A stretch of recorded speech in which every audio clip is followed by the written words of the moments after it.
गरीब साध साध सब नेक हैं, आप अपनी ठोरे। जो सतलोक ले जाएंगे वो साधु कोई और।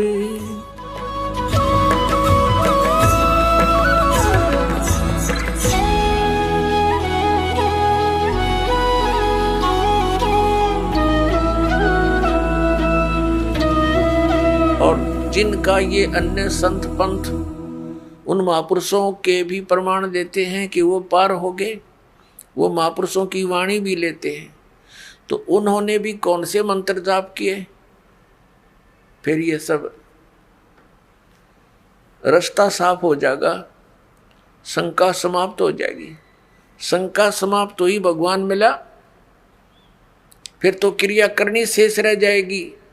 और वो क्रिया इतनी आसान है, चलते फिरते उठते बैठते भगवान का कभी कितना ही भजन कर लो, काम करते करते, और अंतिम सांस तक साधना करनी है, भगवान साथ लेकर जाएगा आपको सतलोक में। अब देखो, अब हम फिर आगे अध्याय नंबर 4 के श्लोक नंबर 32 पे। अब इसमें है, इस प्रकार बहुत प्रकार के यज्ञ माने धार्मिक अनुष्ठानों की जानकारी ब्रह्मणे मुखे यहाँ लिखा गया, सच्चिदानंद घन ब्रह्म की वाणी में विस्तार के साथ कहे गए हैं। उन सब को तू कर्म जान, यानी शारीरिक क्रियाओं द्वारा संपन्न होने वाले जान। इस प्रकार तत्व से जानकर उनके अनुष्ठान द्वारा कर्म बंधन से सर्वथा मुक्त हो जाएगा। इस अध्याय नंबर गीता अध्याय नंबर 4 के श्लोक नंबर 32 का सारांश है कि गीता ज्ञानदाता कह रहा है कि एक सच्चिदानंद घन ब्रह्म की वाणी में, जो उस सच्चिदानंद घन ब्रह्म ने यानी परम अक्षर ब्रह्म ने, पूर्ण परमात्मा ने आकर अपने मुख कमल से जो ज्ञान दिया है, वो वाणी मुखे, मुखे माने मुख कमल से उच्चरित वाणी में, मुख से बोले गए उस ज्ञान में वो विस्तार के साथ कहा गया। और उसको जानने के बाद फिर पूर्ण रूप से सभी प्रकार से तो सब कर्मों से मुक्त हो जाएगा। अपुनत्मो, ये तत्व ज्ञान है जो सच्चिदानंद घन ब्रह्म की वाणी है, ये सूक्ष्म वेद है, 5वां वेद है। और जिसके विषय में गीता ज्ञान दाता अनभिज्ञ है, कहते उसकी वो जानकारी तो कोई उसका रिप्रेजेंटेटिव सच्चिदानंद घन ब्रह्म का जो दास होगा, उससे परिचित जो संत होगा, वो बतावेगा।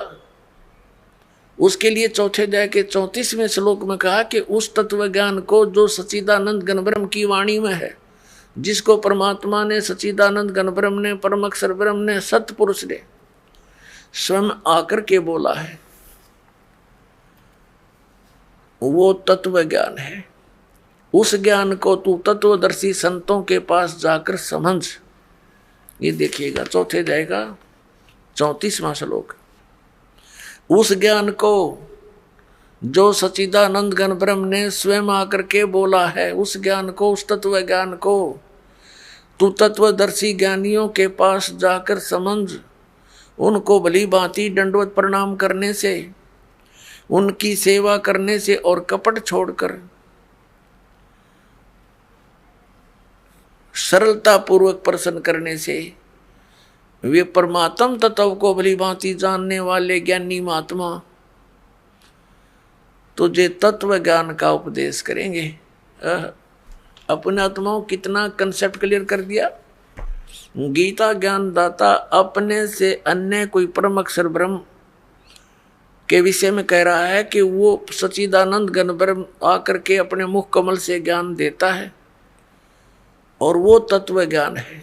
उस तत्व ज्ञान को तू तत्वदर्शी संतों के पास जाकर समझ। उनको दंडवत प्रणाम करने से, विनम्र भाव से प्रसन्न करने से वो तत्वदर्शी संत ज्ञानी महात्मा तुझे उस तत्व ज्ञान का उपदेश करेगी। इससे सिद्ध है कि गीता ज्ञानदाता उस ज्ञान के विषय में नहीं जानता, नहीं तो ये लिखने और कहने की आवश्यकता ही नहीं थी। ये कह देता कि अगले अध्याय में लिखता हूं, उसमें पढ़ ले, इतनी सी बात थी।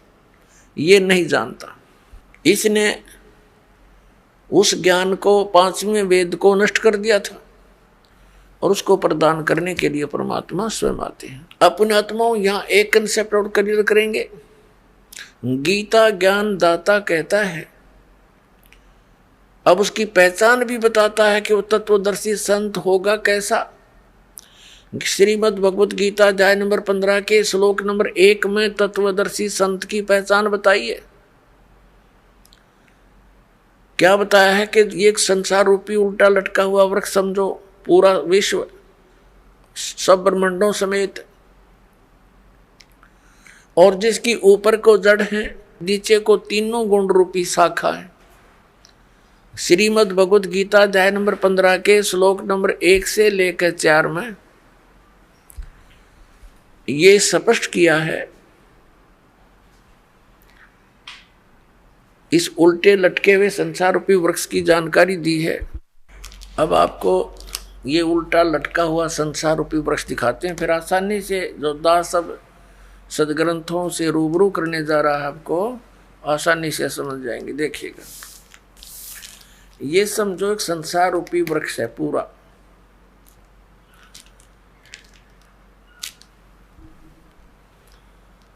ऊर्ध्व मूलम अधः शाखम। देखिए श्रीमद् भगवत गीता अध्याय नंबर 15 का ये पंचदशो अध्याय यानी 15वां अध्याय, 15वां अध्याय है। ये इसका प्रथम श्लोक है।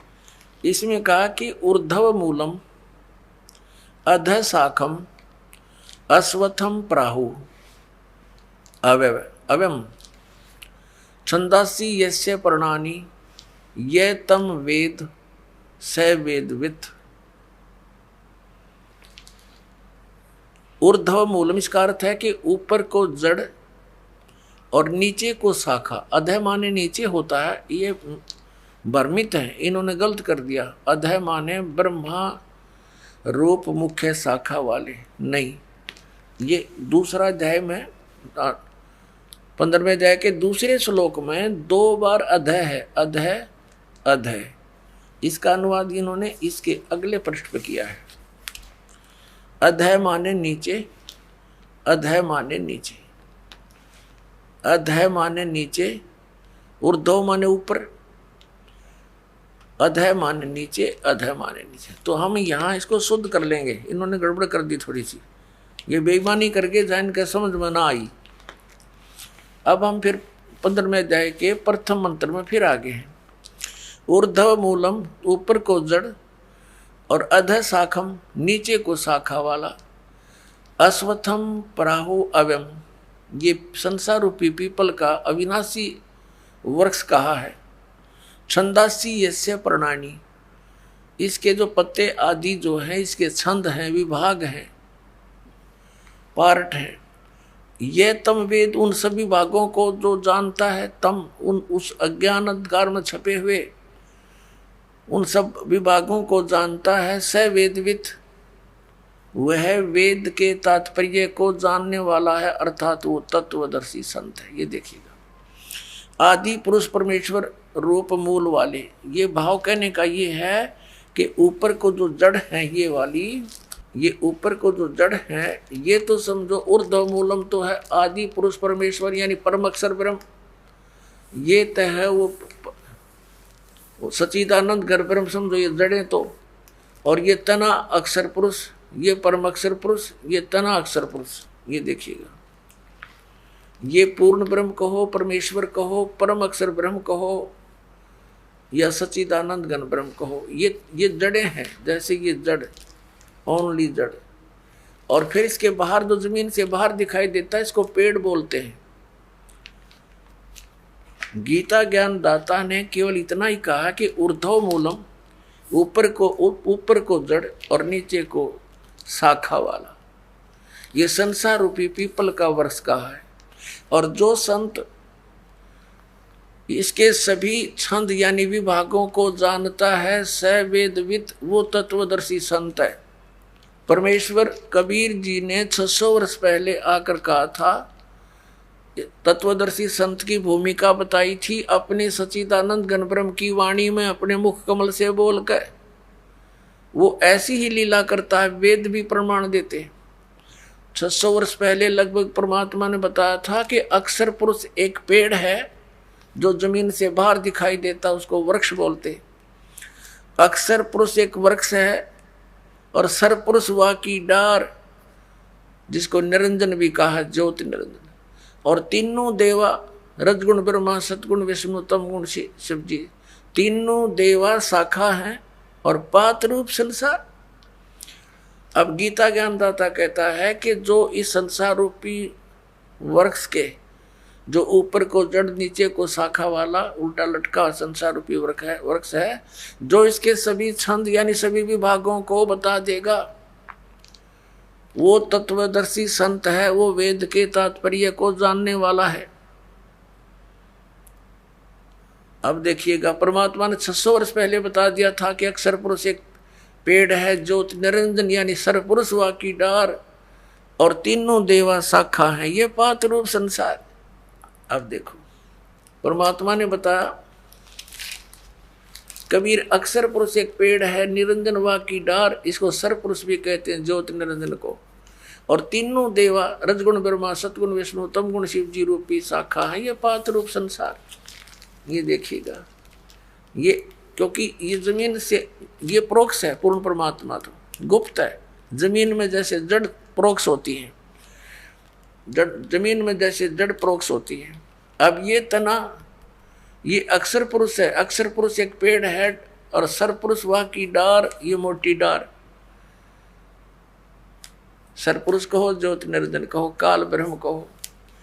और तीनों देवा, रजगुण ब्रह्मा, सतगुण विष्णु, तम गुण शिव जी, ये शाखा है।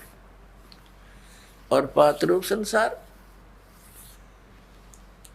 तो सच्चिदानंद घन ब्रह्म की वाणी में ये कंप्लीट ज्ञान लिखा हुआ है। गीता जी के अध्याय नंबर 4 के श्लोक नंबर 32 का ये निष्कर्ष है कि उस सच्चिदानंद घन ब्रह्म की वाणी में सब साधना यानी धार्मिक अनुष्ठानों की जानकारी बहुत विस्तार के साथ और यथार्थता से दे रखी है। उससे पूछो।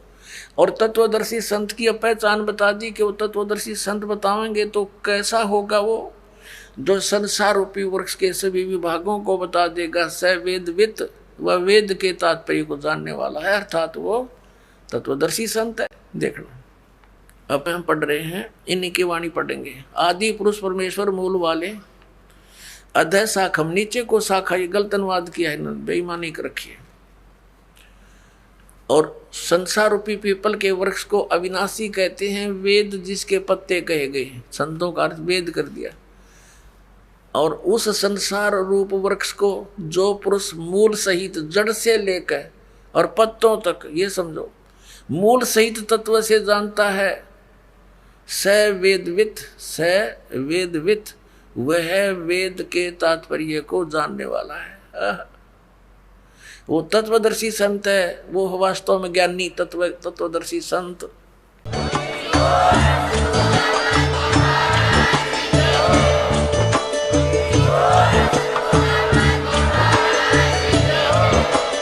आप सुन रहे थे जगत गुरु तत्वदर्शी संत रामपाल जी महाराज जी के मंगल प्रवचन। अधिक जानकारी के लिए विजिट कीजिए हमारी वेबसाइट www.jagatgururampalji.org। संत रामपाल जी महाराज जी के शुभ आशीर्वाद से पूरे विश्व भर में 500 से भी ज्यादा नाम दीक्षा केंद्र हैं।